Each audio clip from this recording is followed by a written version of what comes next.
Welcome, everybody. We'll begin with taking refuge and generating bodhicitta, as we always do, so that we can clarify in our own mind what spiritual path we are following and what our aim in following that path is. So that gives us a lot of direction instead of wandering aimlessly through, all sorts of different spiritual practices, or spiritual traditions even, and not knowing what we're practicing. And then when people ask us why we're practicing, all we can do is say, I feel better. Yeah, which is good. Nothing wrong with feeling better, but we're here as people who want to practice it as a spiritual path, not as a self-help remedy to make ourselves feel better in this life. The self-help remedy is good. It's a byproduct of practicing, but that's not our chief aim. Or at least it shouldn't be. It may be, but let's try and bump it up. Okay, so that our aim is to make it a spiritual path for ourselves, where we're leading to something beyond the happiness of this life, beyond the comfort of our own ego, which is a complete fiction made up by self-grasping. Yet it dictates everything, doesn't it? Yeah. Okay, so we visualize the Buddhas and Bodhisattvas in the space in front, ourselves surrounded by all sentient beings.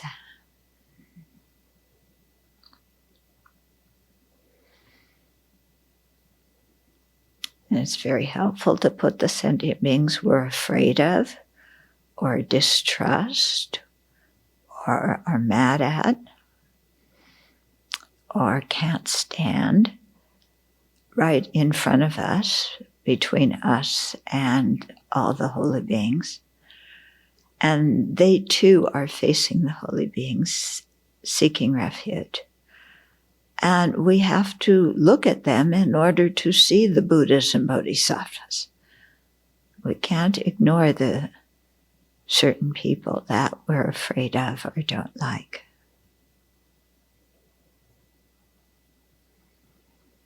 They are sentient beings under the control of afflictions, just like we are. They also want happiness and not suffering. And they're also objects of our bodhicitta and our compassion.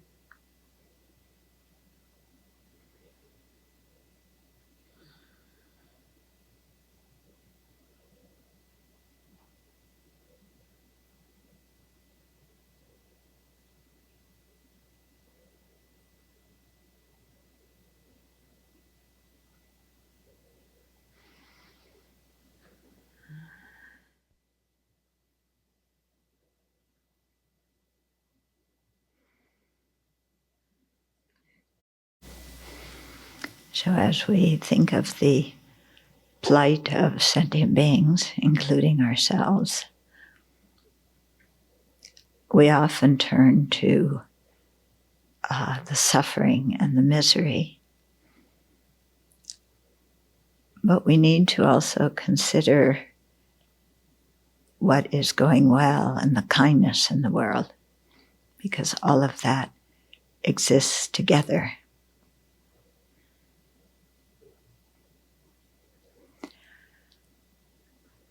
So on one hand, we read, especially now, what's happening with COVID in India.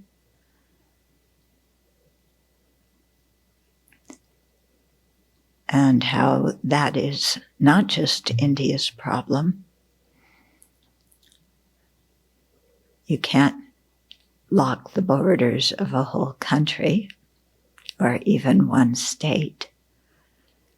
It's the world's problem. And it's also the world's opportunity to come together and help each other.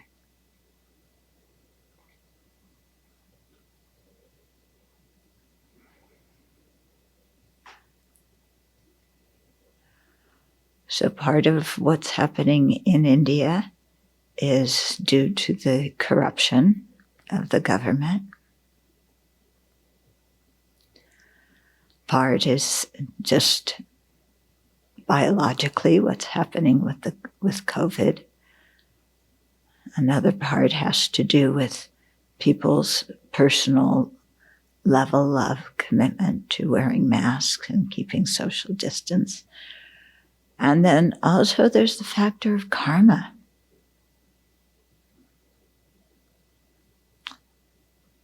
And the karma of a group of people. But like I said, it's not just the karma of people now living in India. It's the karma of our whole planet.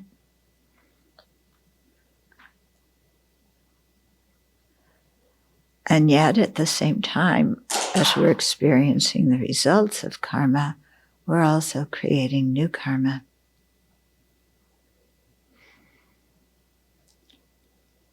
So if we are able to deal with this situation honestly, with integrity, with generosity, there will still be misery, but we will be able to prevent a lot of death and misery. And I think the joy of people working together against a common threat really brings us together as living beings sharing this planet.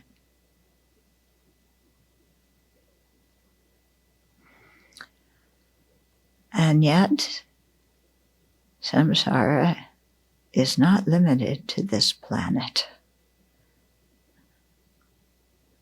Yeah, samsara is incredibly vast. And we've made the commitment to be of as much benefit to all these living beings now and also in our future lives until we attain full awakening, and then after that as well.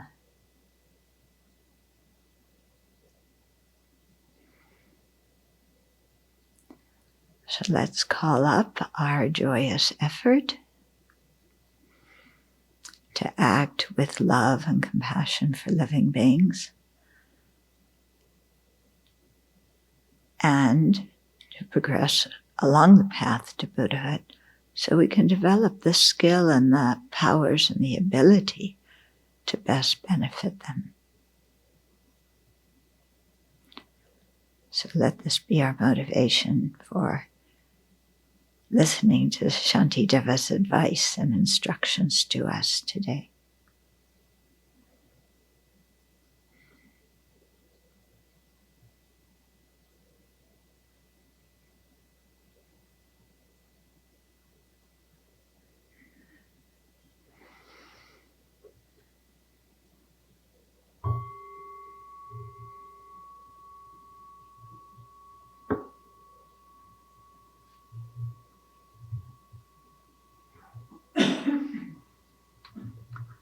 When you've been into a certain country and lived there, then when you hear things, it impacts you in a very different way than if you haven't been to that place and you don't know what life is like there. Yeah, and because I've spent a good deal of time in India, I just can't imagine what's happening now, or how they're gonna, how to solve it and remedy it. It's quite a mess, yeah. And it's, like I said, it belongs to all of us, yeah. I mean, a few months ago, we were the country that the world was worrying about because COVID was spreading so rapidly here. And India was doing quite well. And now a few months later, we're doing better and India is really having trouble. So nothing to gloat about. On the other hand, Last night, Biden gave his first talk to the U.S. Congress. And if you remember listening to any previous talks, it was always a white man giving the talk and two white men sitting behind him, the vice president and the Speaker of the House. Last night was Biden giving the talk, and our Black South Asian vice president, a woman, and Nancy Pelosi, a woman, sitting behind him. That was a first. You know, she's the first female vice president. Pelosi's the first female Speaker of the House. So, you know, it was, you know, something's changing there. Yeah. So that's good, huh? Slowly, slowly.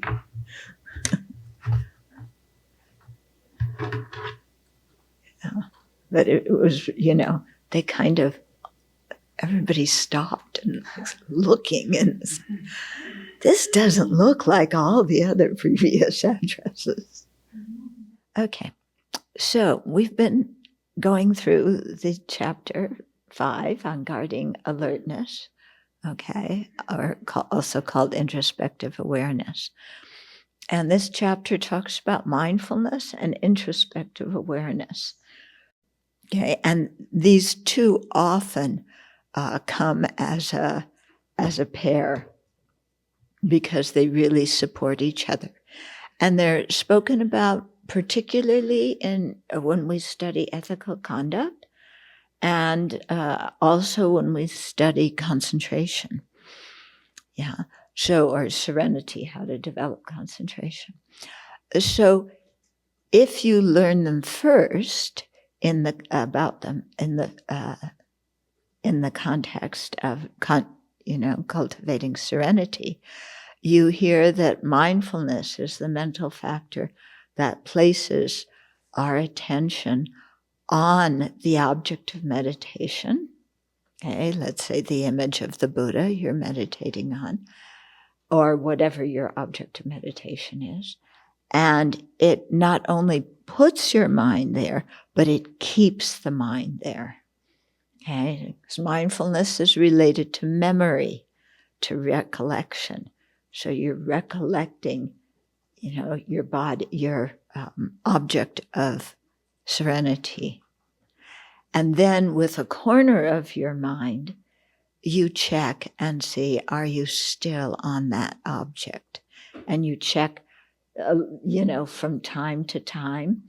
And it has to be with a corner of your mind. If you make the corner of your mind too strong, then your mindfulness is gone, actually. Yeah. So it's a skill to develop, to every so often check, am I on my object of meditation? Okay. So sometimes you learn about mindfulness and introspective awareness in that context. Okay. Mindfulness puts your attention and keeps it there. Introspective awareness checks up if it's still there. And if your attention and mindfulness have strayed, or your mindfulness has disappeared, introspective awareness rings the fire bell and, basically says, okay, we need to renew mindfulness. So if it's not, if you haven't been distracted a long time and your mind isn't, real drowsy or, like that, then sometimes just renewing your mindfulness is sufficient to get back to your meditation object. Other times, if your mind is really bonkers, okay, and you're remembering all sorts of stuff, or your mind is getting angry and you're replaying this video in your mind from how many decades ago, I can't even know, then at that time you need to actually leave your object of meditation and meditate on the antidote to overcome whatever affliction there is or whatever interference there is in your concentration. And then when you've overcome that, then renew your mindfulness and your object of meditation. Okay, so that's how those two are described in that context. Right now, we're talking about them in the context of ethical conduct, which on the path actually comes before developing concentration. If you remember the 3 higher trainings, ethical conduct is the first one, then concentration, then wisdom. And they're developed in that order, which doesn't mean you have to completely do everything perfect in ethical conduct before you start developing concentration and wisdom. But, you have to emphasize your ethical conduct at the beginning, because the qualities you develop doing that will help you when you try and increase your concentration and meditation. Whereas if you don't pay attention in your daily life and develop mindfulness and introspection there, then you're giving yourself a handicap when you sit down to develop concentration, because you haven't developed 2 qualities that are essential for developing serenity. Okay, so in the context of developing ethical conduct, and we shouldn't see ethical conduct as, okay, that's the time in the day when I try and be a good person. No, ethical conduct refers to how you live your life. So it refers to how you wake up in the morning, your morning ritual, how you talk to other people in the day, what you choose as important to do during the day, how you deal with frustrations and problems when you're doing that. Ethical conduct is 24/7. Okay. So don't just think, ethical conduct is after you take precepts. No, it's even before you take precepts, because we have, the Buddha taught the 10 non-virtues and the 10 virtues. Okay, so it's really ethical conduct means how you live your life moment to moment, day by day. Okay, and so that has got to be transformed into Dharma practice. Yeah, so, it's not just Sunday morning that you're a good person. It's, or try to be. It's, how you live your life on a daily basis. So here, mindfulness functions, if you have precepts, to remember what your precepts are. If you don't have precepts, to remember the 10 non-virtues and the 10 virtues. Okay. And so not just to remember like, I remembered it. Okay, now I can forget it. But to keep your mind on it, to recollect those things throughout the day, to have them be so ingrained in your life that you automatically act with ethical conduct. And you automatically monitor your actions of body, speech, and mind. Okay? So that's what ethical conduct in that context is. You're remembering your precepts, your ethical values. You're remembering your refuge. You're remembering bodhicitta. All those things are like part of how you live your life. And then introspective awareness is that corner of your mind that comes up and checks, am I still focusing on what is important? Or have I got caught up in, gossip? Have I got caught up in, just watching too much internet or too much TV or listening to music? Have I got caught up in just overeating? Or have I got caught up in the latest politics such that my mind is totally distracted by it? Okay? So there, introspective awareness is also checking to see if our mindfulness is present.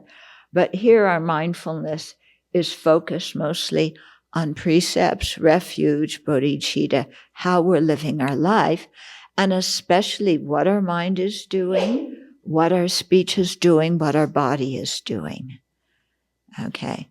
So the context of the mindfulness and introspective awareness is different when in your daily life than when you're concentrating or when you're developing serenity. Okay. But the function is very similar. Yeah. During your life, when you're walking around, you're not developing serenity. If you get in a car and you're meditating on serenity, you're going to get in an accident really quick. Okay? So that's not the time to be developing serenity. Okay? But that doesn't mean that we don't practice, when you're driving a car, walking along the path or whatever. We have to practice, and we develop our mindfulness and introspective awareness in that context. Okay. So until now, Shantideva was talking about how to kind of help ourselves practice mindfulness and introspective awareness. And one was being aware of the disadvantages of not practicing it. So we went through this whole long thing of, people who have no mindfulness, who break their precepts, who act in very chaotic ways, and how they create so much negative karma that brings them to lower rebirths. And even in this life, you could wind up in prison, you could wind up, doing all sorts of things, and also being incredibly unhappy. Okay. And so we were talking about some of the things people do in just an instant that totally changes the course of their whole life. Yeah. If you're driving and you're texting, yeah, how long do you have to be looking at a text before you rear end somebody? Or before you go out of your lane on the highway? Yeah, it's not something that takes very long, a few seconds. And then that, if you get in a horrible accident and, what it does to your body, what it does to somebody else, how you feel about harming somebody else because you were distracted for a few seconds, because you thought paying attention to, that your latest text message was more important than driving safely and protecting life, then you have to live with all these consequences of doing something stupid for a few moments. Yeah. And so, when we look in our lives so often, we space out and then karma ripens, and there we are. And it doesn't take long to really change the whole course of our life or change the course of somebody else's life. Okay, so that's why mindfulness and introspective awareness are really important, not only to live happily this life, but to prevent creating the karma that sends us to the lower realms. So that was one technique that Shantideva said, think about this, and it'll give you some energy to be careful, okay, and to be conscientious. And then he talked about, in verse 30, staying in the company of spiritual masters through instructions by abbots and other teachers, through an awareness of danger. If you lose your mindfulness and introspective awareness, then that will help you to generate mindfulness in your daily actions and stay on it. For fortunate people who practice with respect. Okay, so who are you respecting here? Yeah, you're respecting your three objects of refuge. You're respecting the other sentient beings that you engage with. You're respecting yourself and your own ethical values and principles. Okay, so if we have that kind of respect, then it really helps us to be mindful and during our life. Okay, if we treat our precepts like, okay, well, I took the precepts, I confess them every 2 weeks, that's good enough. And when I confess them, the people here are really polite. They don't say anything to me when I do it, when I confess. So even if I've done things that aren't so good, nobody's really, does this to me. And also I can kind of fudge when I confess, so it doesn't really sound so bad too. Yeah. So, if we don't have that kind of respect, then, it shows in our day-to-day behavior because our mindfulness and introspective awareness are lacking. Okay, so that's verse 30. Verse 31. I am ever dwelling in the presence of all the Buddhas and Bodhisattvas who are endowed with unobstructed vision. Okay, so you have an awareness that, the Buddhas and Bodhisattvas, they're not in some other universe. They're not stuck in some black hole, The Buddhas have omniscient minds. The Bodhisattvas have psychic powers, so they know what we're doing. So even when, sometimes we think, okay, when I'm with other people, then I'll keep my precepts and I'll look really nice. But when I get in my own room, nobody sees what I do.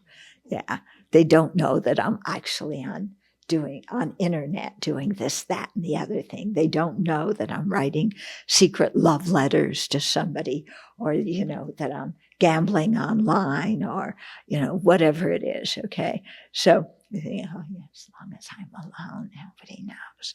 This verse is saying, actually, the Buddhas and Bodhisattvas know what's going on, because it's just all phenomena are in the range, of the Buddha's omniscient mind. Yeah? And the Bodhisattvas may not be omniscient, but they have a lot of psychic powers and can be checking up. Yeah. So they're not spying on us. Yeah. Okay. They're not like the FBI or the CIA or Putin's, gang. So don't take it like that. They're checking up to see how we're doing and if we're, practicing well and how they can help us. But if we really respect them, we don't want to look like jerks. It's like, well, the Buddha's been giving me all these teachings for how many years? And then I just, am acting like a jerk. And the Buddhists see that, but they're so compassionate that it's okay, they forgive me. So it doesn't really matter. Yeah. Karma does not forgive us. Okay? We create our own karma.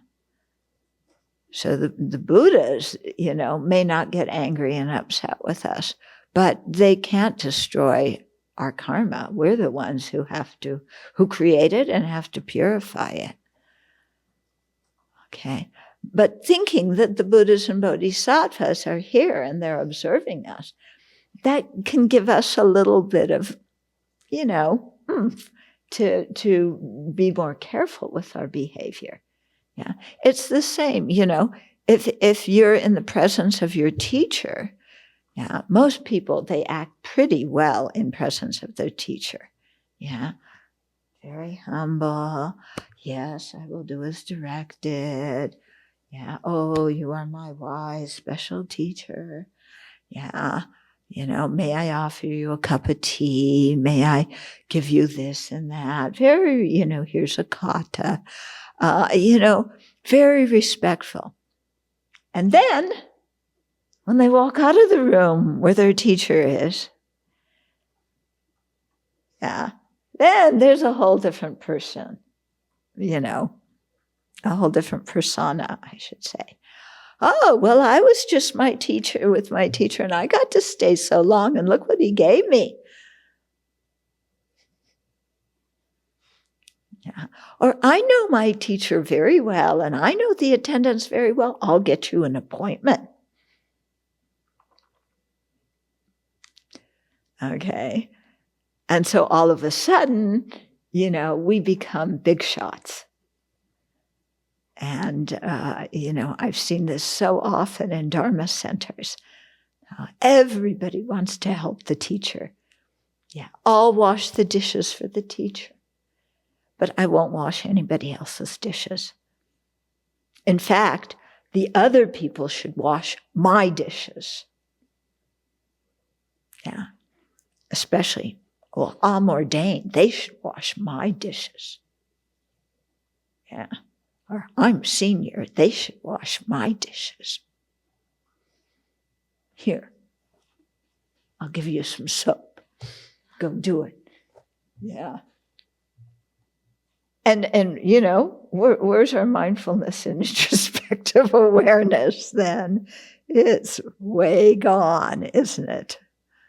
Way gone. So, it's very helpful to think, okay, when you're with your teacher, you act well, but think the Buddhas and Bodhisattvas are there too.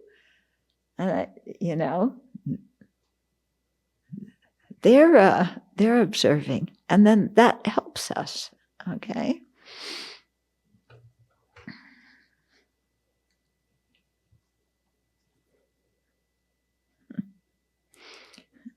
I remember one time talking with another disciple, one of my teachers, and we were joking that we could just imagine what happens when all of our teachers get together, and talk about their disciples. Like, oh, you should know what this one does, what this one does. I mean, of course, they're not going to do that, but it would be really funny if they did. Yeah, I'm sure they have great stories about what their students do.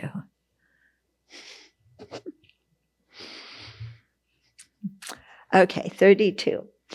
By thinking in this way, I shall mindfully develop a sense of integrity. So instead of shame, I translate integrity because there's two kinds of shame, and people usually go to thinking about the wrong one. Yeah. So it's more a sense of integrity, respect, and awareness of danger instead of fear, because again, fear has multiple meanings. Okay. And through doing this, recollection of the Buddha will repeatedly occur.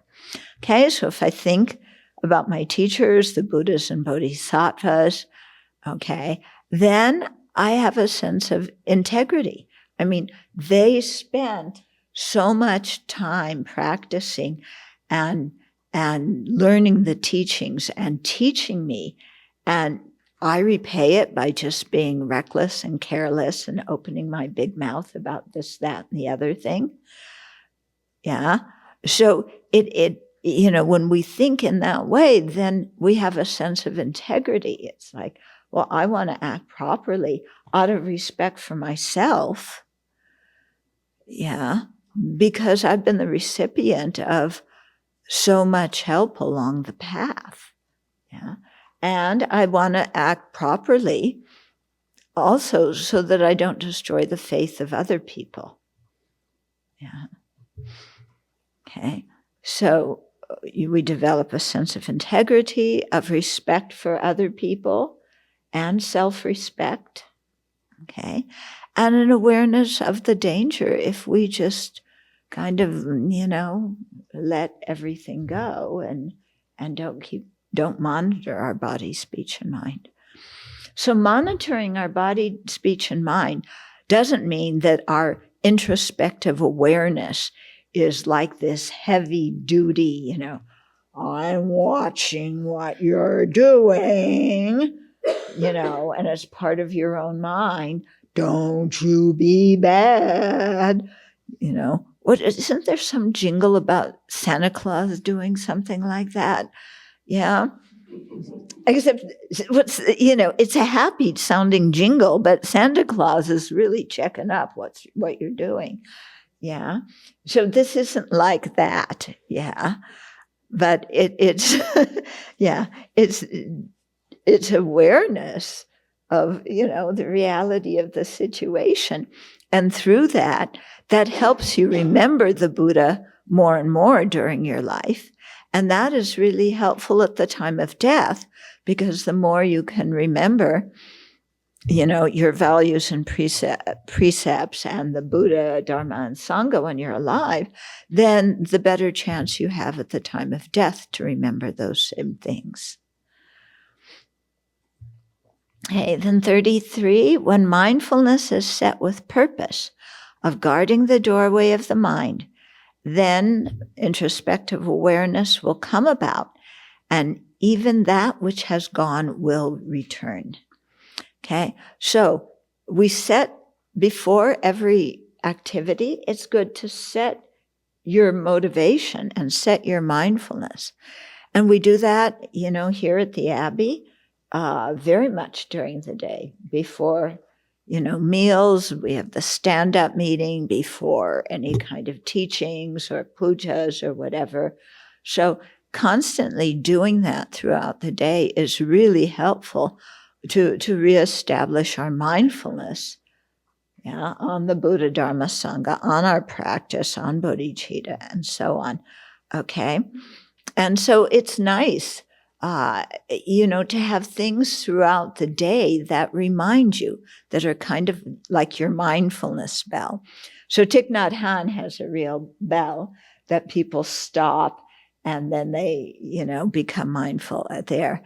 But I think you can do things just as easily, if you're working on a computer, whenever you, open it up. Or, if you're doing texting or phone calls or whatever, this for people who aren't here, we don't do texting here, unless it's to India because they don't do emails there anymore. You set your motivation of, I'm going to pay attention to this person. I'm going to communicate kindly. I'm going to respond kindly. Okay. And, whether you're vacuuming or washing dishes or whatever, setting the motivation. And so that makes your whole day very pleasant. Yeah. So I heard now that Thursday afternoons are Swarm the Forest afternoons. Starting next week. Okay. So, some people around here are couch potatoes, and it's like, you want me to go work in the forest? I'll get dirty. I don't want to lift these logs. They're dirty. They're heavy. Yeah, I don't want to lop these things. Let somebody else do it. Yeah, I'm too busy doing important things. Yeah, and my body doesn't need exercise. Yes, I know the doctors tell us we need exercise. I get plenty of exercise. I walk from my room to my office and to the meditation hall. That's good enough. Yeah, I don't need exercise. I don't need sunshine. And I don't need dirt, and I don't need ticks. And I don't need to work with all these other people who are asking me to pull that or lop that or, hurry up and do something. Yeah, I want to sit at my office where I look like I'm busy, but I'm actually watching things on the internet because I send so many of them around to all my friends in the Abbey. You got to watch this. Well, how do we know that we are watching the internet a lot? Because you send around a lot of things for the rest of us to watch. It's a dead giveaway. Yeah. So, and I just have more important things to do. Yeah. I have a degree, by the way. So what am I doing working in the forest?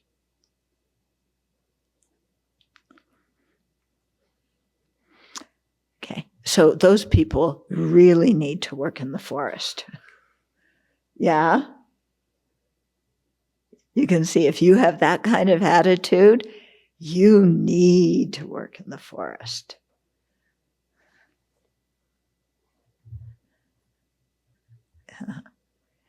And it's good for you.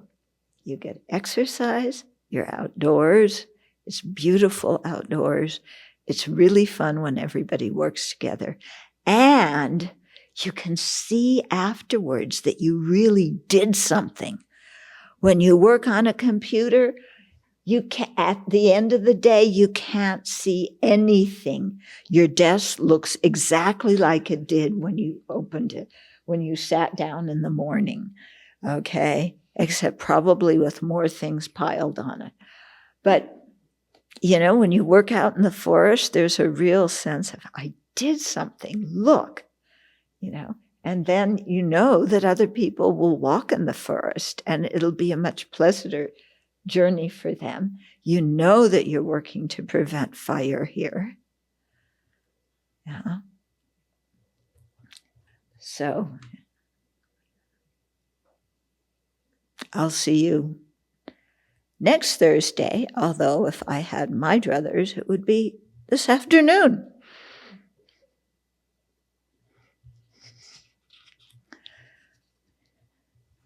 But she's very compassionate. She says, next week we'll start it. Okay. Yeah. And thank you to all the volunteers who come up and help us with the forest. Yeah. We've really seen what's happened in the last year because we haven't had volunteers here. And it's been really difficult for all of us to keep up with everything. So we really appreciate the people who come up to help us.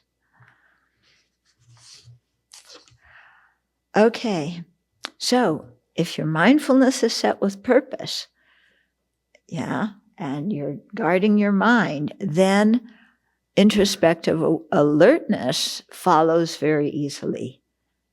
Because you've made up your mind to focus on something, and so then you kind of naturally check up to see if you're still focused on it. Then 34, when just as I am about to act, I see that my mind is tainted with defilement. At such a time, I should remain unmovable like a piece of wood. Okay, so first I want to talk about what this piece of wood business is like. Because when I first heard it, it wasn't, elaborately explained. And I thought, piece of wood, oh, you just stand still. Yeah. I mean, it says immovable, like a piece of wood. Oh, so am I upright like a piece of wood? Do I lie down like a piece of wood? Am I in the shape of a 2x4 or a 2x6? Yeah. Okay. And do I just sit there? Yeah. No. What it means is, okay, a piece of wood just, it isn't repressed. It isn't suppressed. It just is quiet. Okay. So when you're about to act and you see that your mind is tainted with defilements, you want to say something mean to somebody. Yeah, you want to say something that brags about your status or intelligence or looks or something. Then, you remain like a piece of wood. You don't open your mouth and say it. You don't do that action. Yeah. So you catch yourself. Now, many times I've experienced, and maybe you have too, my mind is saying, oh, look what I'm about to say. this is not so good. And then I go right ahead and say it. Okay. So that is having introspective awareness. Yeah. But it needs some more oomph behind it to rejuvenate the mindfulness.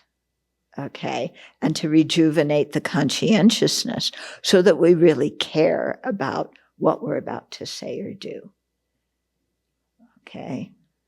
But at least noticing that we have a rotten motivation, that is progress. Because if you think about it, before you encountered the Dharma, you may never even have thought about your motivation.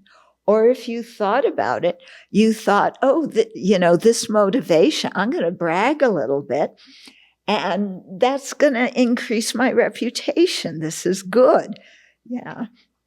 So you confuse non-virtue with virtue and go ahead and do it, creating non-virtue, but, thinking that you're getting some benefit from bragging. Yeah. It's because so much benefit comes from bragging, doesn't it? I mean, nobody else is going to talk about our good qualities. We better talk about them. We better advertise them. This is what the world is like now, especially in, if you want to get a job in a competitive workplace, you have to turn yourself into a commodity and self-advertise. Yeah. And you don't follow any kind of code of correct advertising. You just make up anything. It's like, well, I don't really know how to do that, but I'm a very quick learner. How many times have I read that on applications? Yeah. Yeah. That one's a dead giveaway too. Or like, I know how to do this, and it's very similar to that. Or you up the notch. We know all sorts of ways to how to make ourselves look good. Okay. And, sometimes we increase our job title. Yeah. You see that sometimes. People are like these job titles that you don't know what they mean. They're assistant to the manager for this and that. Yeah. Which means you probably, you're assistant to the manager for the overall supervision of the status of the facility. Okay, so that means you're the janitor. Okay. And if you're the janitor, you should have integrity about being a janitor. I mean, the people who work in the office, they can't function without janitors and trash collectors, So you should have your own dignity as that. And, but to change your job description. Yeah. I have the corner office. Yeah. Corner office. Yeah. So what? In grade school, you sat in the corner too. What? There were no windows. Sometimes in the back of the room, there were windows. Yeah. Yeah. So in grade school, oh yes, all through grade school, I had the corner office. Yeah. Yeah. So all sorts of ways that we make ourselves look good. Yeah. And that's what we're called on to do if you want a job, Yeah. So I think you have to really think, do you want to play that game? Yeah. I know for myself, I read all the application forms and things, and I much appreciate the forms where people are really honest, and they're not trying to make themselves look good.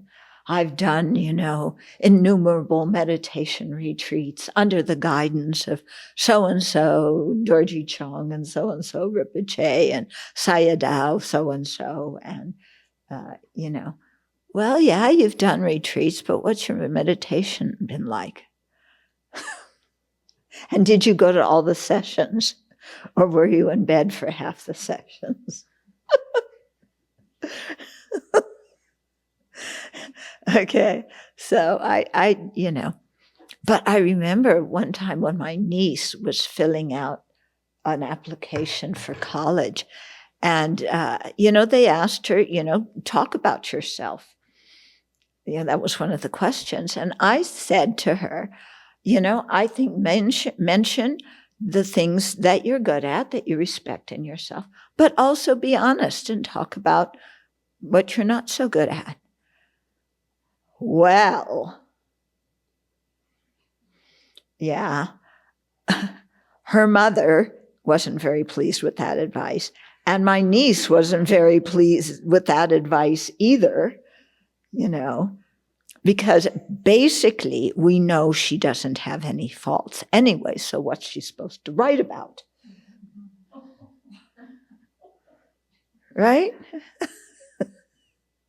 And even if she did have faults, you don't tell people on a college, application that you have faults. Yeah.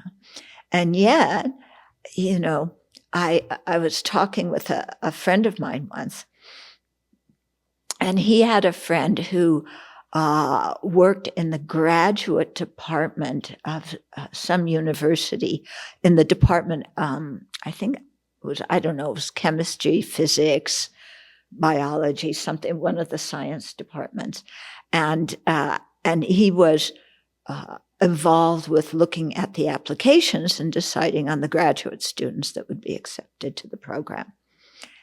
And he said that what he looks for in the applications is how students or how the applicants respond when they fail. What do they do when they fail? And he says that for him is one of the most important things to look at. But of course, on an application, nobody wants to admit failing. But if you're a scientist, or actually any field you work in, you're going to make mistakes and you're going to fail.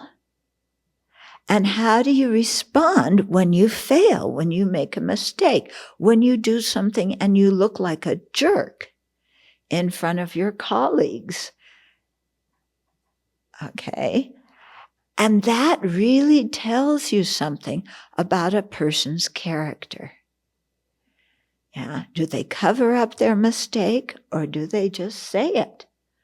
Do they rectify it themselves, or do they blame somebody else? Yeah. Do they get discouraged and give up?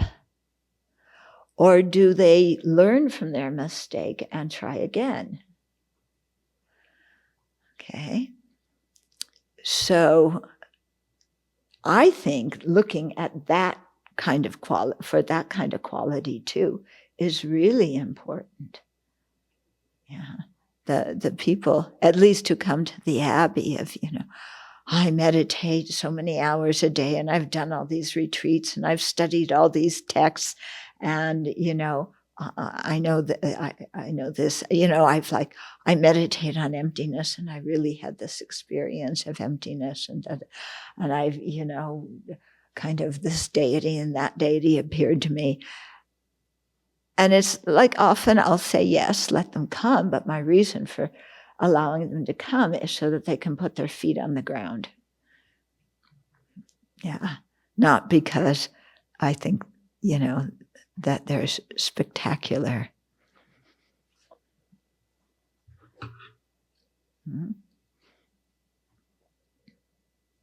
Yeah.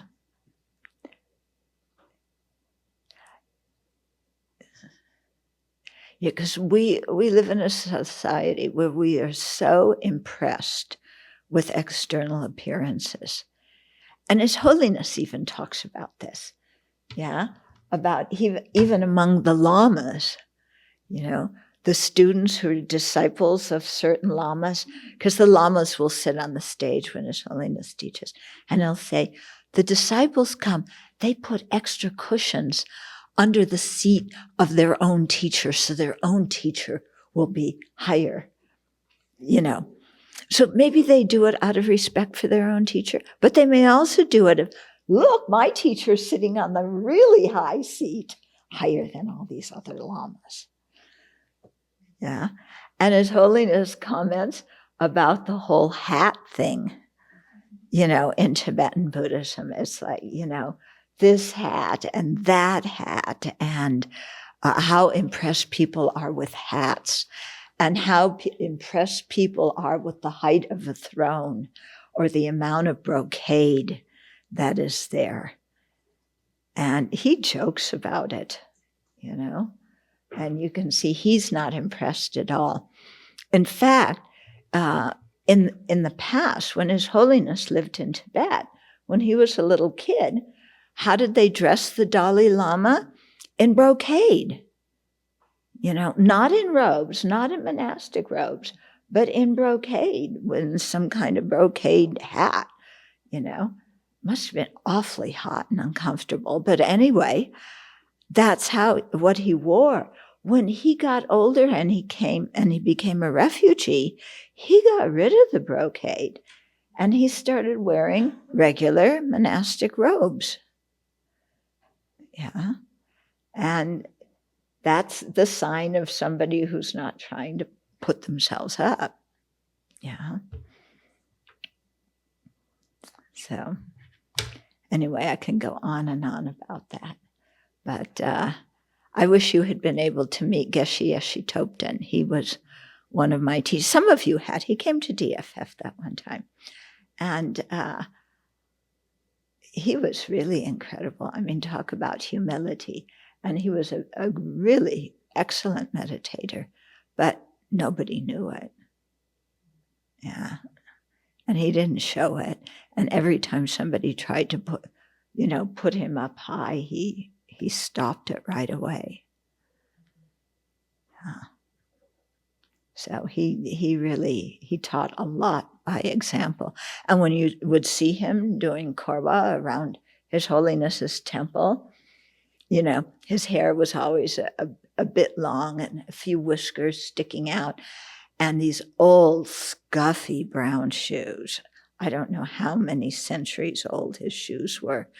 And his socks were always falling down, and his shemdap was a little bit too short, and, like that. But, so people would kind of rush past him. Oh, here's this old monk. Yeah, but he was a direct student of His Holiness. He lived up in the mountains and meditated for years under His Holiness's guidance. So, so I think it's good for us to remember people like that.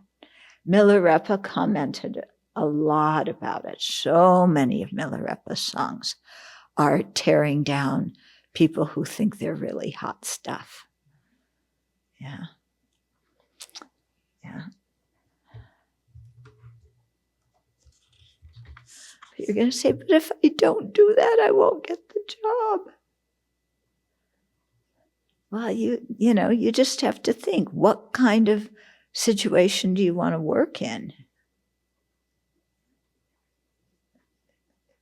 Yeah. And how can you show what you're capable of doing without bragging? Yeah. Serkan Rinpoche said to me once, he was a little kid at this time, but we were talking about this kind of thing, and he said, if I'm a good cook, I don't need to go tell people I'm a good cook. I just need to cook something. And then they can find out, they can judge for themselves. Yeah. So if you have talents, use your talents. People will see them. Yeah. But you don't need to go around proclaiming them, being better than everybody. Yeah. With your nose in the air. Okay. So just as I am about to act, I see that my mind is tainted with defilement. I am about to give an excuse for why I haven't done what I know I should have done. Yeah, I am about to blame somebody for something that was actually my responsibility. Yeah. I am about to just, take a shortcut because I want to finish this job real quickly. And I don't want to pay attention to what I'm doing to make sure I'm doing it well. I just want to finish it. And then later on, somebody else can come and repair it because I didn't do a very good job to start with. Yeah. So when you notice these kinds of things in your mind, then to stop, and just, look at your motivation, correct your motivation, and then go ahead and do what you need to do.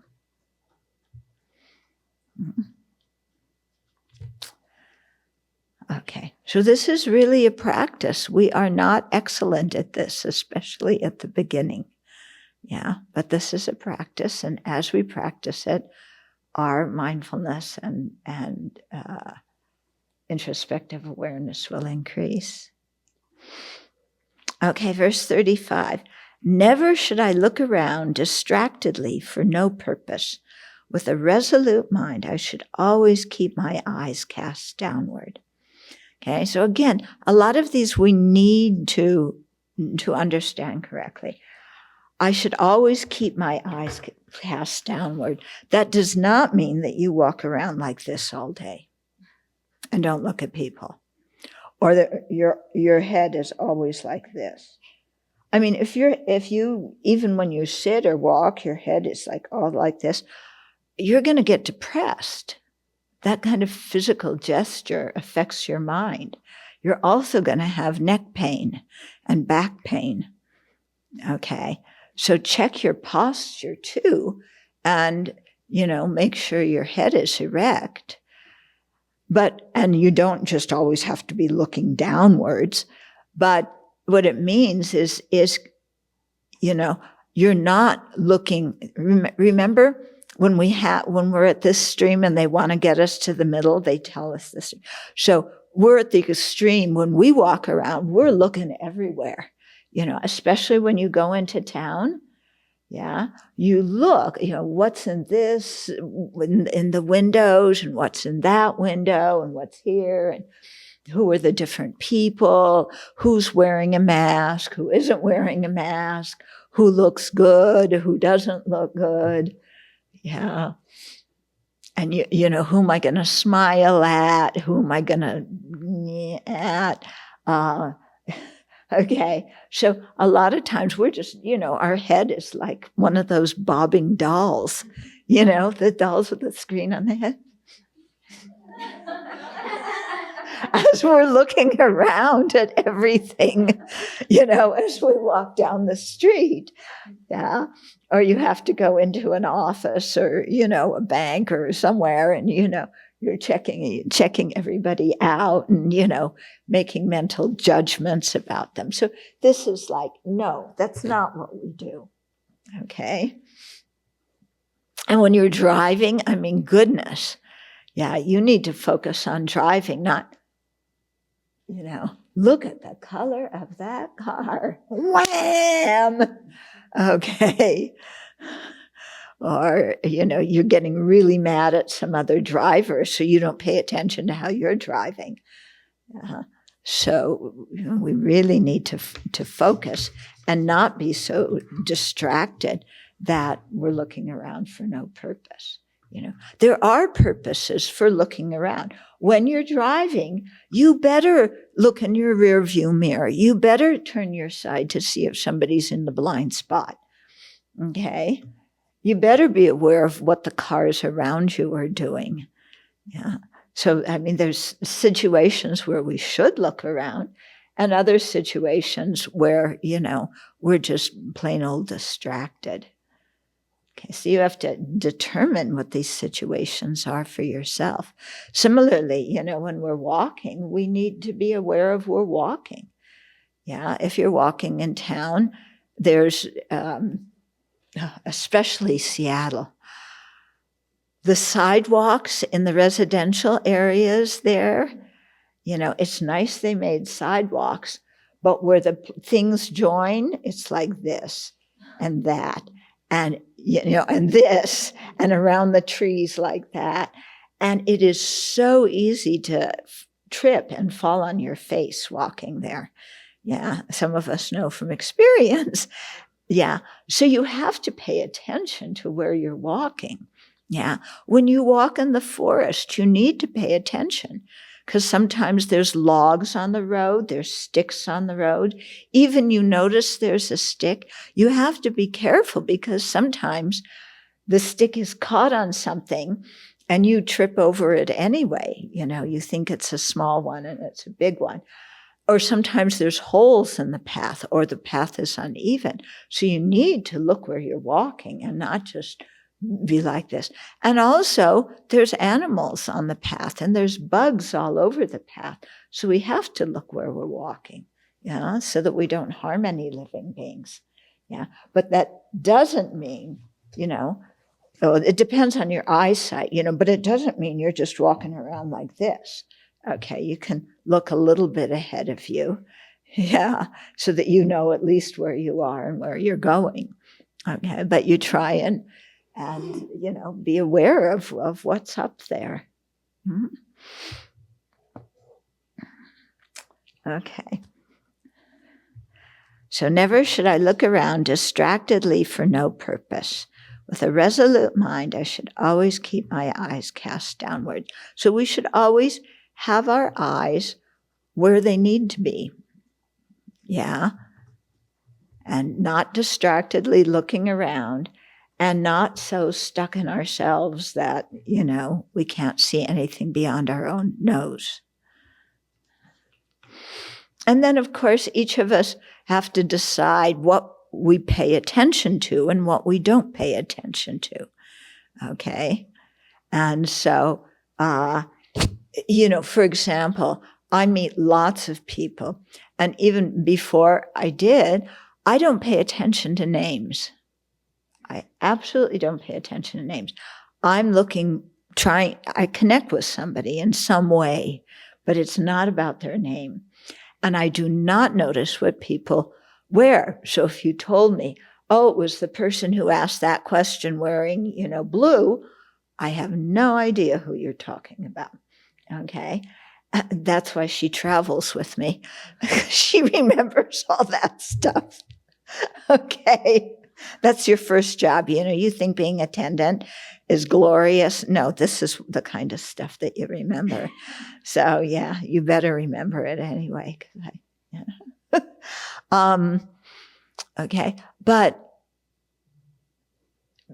some people pay attention to those things because it is important in their work or their job. They need to notice what somebody's wearing or what their name is. I mean, some people are so offended if you don't remember their name. Yeah. And I just tell people right off the bat, look, I'm going to ask you several times what your name is. Please don't be offended. Anyway, people can't remember my name, and they usually don't catch it on the first time anyway. Okay. Your name is what? Children?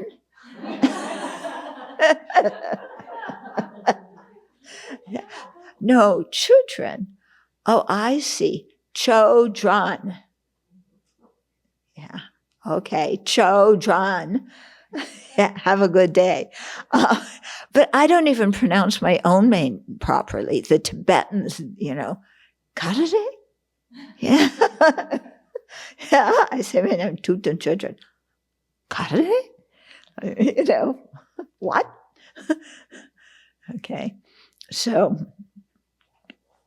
you learn to laugh at those things. If the other person doesn't laugh, well, then I don't know what to tell you.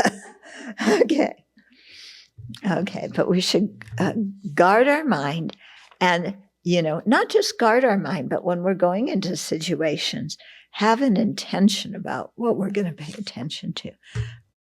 Similarly, when I teach, I don't notice who asks what. When somebody asks a question, I look at that person, because looking at the person, part of it helps because my hearing is not so great, but also I can see often from their face and their body language that communicates more to me what they're, in addition to their words, what their question really is. Okay? But as soon as I respond to that question, I don't keep that person in my mind, because I've got to go on to the next person with the next question. And I'm not good at remembering that things. It's like, okay, I did that. That's finished. That's good enough. Now I have to put my concentration completely on this next person. Okay. So if you say, oh, it was the person who asked this and such a question, I don't remember. Okay. Yeah. So you have another job. But in that context, it serves well, because I think it's more important for my limited mind to pay full attention to the person whose question I'm answering at that moment than to try and remember that person looked like this and they were wearing that, I can't put my energy there. So what I'm saying is that everybody, in whatever work you're doing, you will, choose what it is important for you to remember and what it is important for you to pay attention to when you're dealing with other people. Okay? So you want to, from time to time, just check up. Because if you're paying more attention to the clothes they're wearing than to what they're saying, then something's wrong. Okay? We should be paying more attention to what somebody is communicating than to how they look. And we should respect everybody equally for what they say, no matter what clothes they're wearing or, how they speak or whatever, because, everybody is to be respected. So in many ways, in many situations, we just have to completely cancel our usual judgment way of looking at other people. And I found that especially true when I travel. Because when you travel, you're in all sorts of situations that when at home, very often you aren't in, because at home, most people live with people who look like and think like them, or in neighborhoods where people look like and think like them.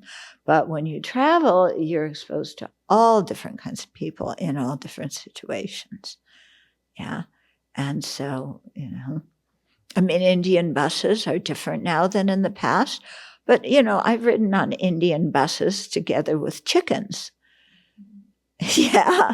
And with the people who are taking their chickens somewhere. And, and that's how they earn their living. Or, you pass somebody on the road with the women in Dharamsala, they would cut down the branches of the trees and carry them on their head, because that was the firewood. It's supposedly illegal now, but people still do it. But, to be able to acknowledge that person on the road, So, so each situation, involves some discrimination of what to pay attention to and what not, if you're limited in your attention abilities. Okay. Then let's stop here and see if there's any questions. I did have a question in the beginning there when you were talking about the people who are the lack of mindfulness introspection can cause harm to others and to yourself. So that state of mind could be actually considered to be a cooperative condition for the karma to ripen. Oh, yeah. Okay. If you're reading your texts while you're driving, okay, and you're not paying attention, your mindfulness is not on the road, your introspective awareness is not saying, hey, driving is more important, look at the road right now, you're setting yourself up for an accident, for that karma to ripen to have an accident. Okay, because I sometimes, in my head, I think, it's more the behaviors of body and speech, because usually the mind is not paying attention to the mind at all. So to see that state of mind, introspective awareness, is hugely important. Yeah. To not have cooperative conditions arise mentally so that you have changed your situation to have something happen. Yeah. Well, you're not going to be looking at your text unless your mind is saying, oh, that's something interesting. Yeah. So the mind is behind all the actions. And sometimes too, when you're just in a very negative state of mind, you can also sense that you're setting yourself up for some negative karma to ripen. I remember one time, I don't know what happened, but I was really angry and I was vacuuming. And I just thought, Chodron, you're so angry that vacuuming, which usually you're not going to get hurt with, if you don't calm down, you're going to get hurt vacuuming. Yeah. So things like that. I even remember the room where I was in when I was doing that, and where I was in the room where I said, oh, stop. Yeah. That's where the introspective awareness is so important, to say, wait a minute, what are you doing? And how much that can actually help to prevent some serious harm. Oh, yeah. Verse 31, remembering that holy beings read our minds motivates us to choose virtue, but the text says it's supposed to cause fear or shame. Isn't this non-virtuous? Isn't it attachment to approval? Okay. That I tried to explain what fear and shame meant. I guess I didn't do a good job. Shame here does not mean, oh, I'm a bad person, I'm ashamed of myself. Okay? What it means is you have a sense of your own integrity, of how you want to be as a person, and you respect yourself. You have self-respect. You want to be a certain kind of person who's not careless, who's not just, well, whatever. Yeah. So if you think of the Buddha, then, that helps you have that kind of integrity about your own actions. Okay. And fear here, it means awareness of danger. It doesn't mean fear, panic, like, the Buddha's going to look at what I'm doing. I better be perfect. No, it means you're aware of the situation and, there's danger. If we act carelessly, like she was just talking about, danger now, or danger in terms of, creating negative karma that will ripen in future lives. Okay, so no, that's not attachment to reputation. Anyway, the Buddhas are not sitting there looking at us, giving us good, brownie points or not.